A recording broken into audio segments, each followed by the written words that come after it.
महापालिकेची रणधुमाळी सुरू आहे आणि नामनिर्देशन पत्र साठी अवघ्या 2 दिवस शिल्लक आहेत।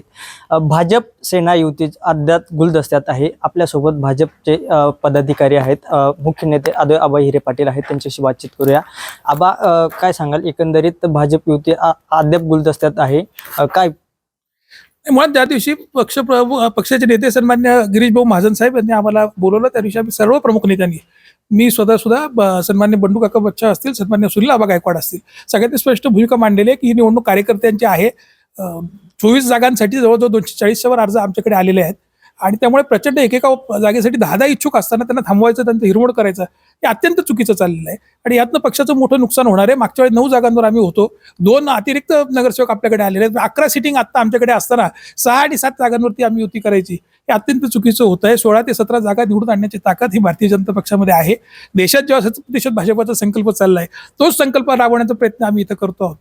पण जे काही पदाधिकारी या ठिकाणी आम्ही पक्षात येण्याच्या आधीच पद अडून बसलेले आहेत, ते व्यक्तिगत लाभासाठी पक्षाचं नुकसान करत आहेत, ते बी टीम म्हणून या ठिकाणी काम करत आहेत आणि त्या लोकांना कुठल्याही पद्धतीने भारतीय जनता पक्ष वाढू द्यायचा नाही, हे आपण पाहतो। सटाण्यासारख्या ठिकाणी जिथं भाजपचे आमदार आहेत त्या ठिकाणी आम्ही नगराध्यक्षपद हारलो, कारण ह्याच टीमनी सगळा चुकीचा कारभार त्या ठिकाणी करून ठेवला।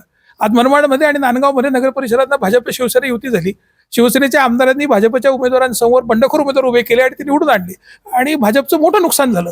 तशाच पद्धतीचं नुकसान ह्या निवडणुकीत होण्याची दाट शक्यता आहे आणि म्हणून आम्ही सगळ्या नेत्यांनी भूमिका घेतली की या नुकसानाला आम्ही जबाबदार नाही आणि म्हणून आम्ही सगळेजण निवडणुकीमध्ये तटस्थ राहणार आहोत। कार्यकर्त्यांना भाजपचंच काम करायला सांगू, आम्ही मतदान करताना भाजपलाच करू, पक्षावर कुठलीही नाराजी नाही, कारण यात पक्षाचं कुठलंही धोरण नाही, पक्षाने आमच्यावर जबाबदारी दिली होती। पण स्थानिक जे पदाधिकारी आहेत हेच बी टीम म्हणून जर काम करत असतील तर त्याला आमचं नाईलाज आहे। नक्कीच, आपण जर बघितलं तर मालेगाव शहरात भाजपचे काही पदाधिकारी बी टीम म्हणून काम करत असल्याचे प्रतिपादन अद्वै आबा पाटील यांनी केले आहे। वैभव पाटील, कसमाते अपडेट, मालेगाव।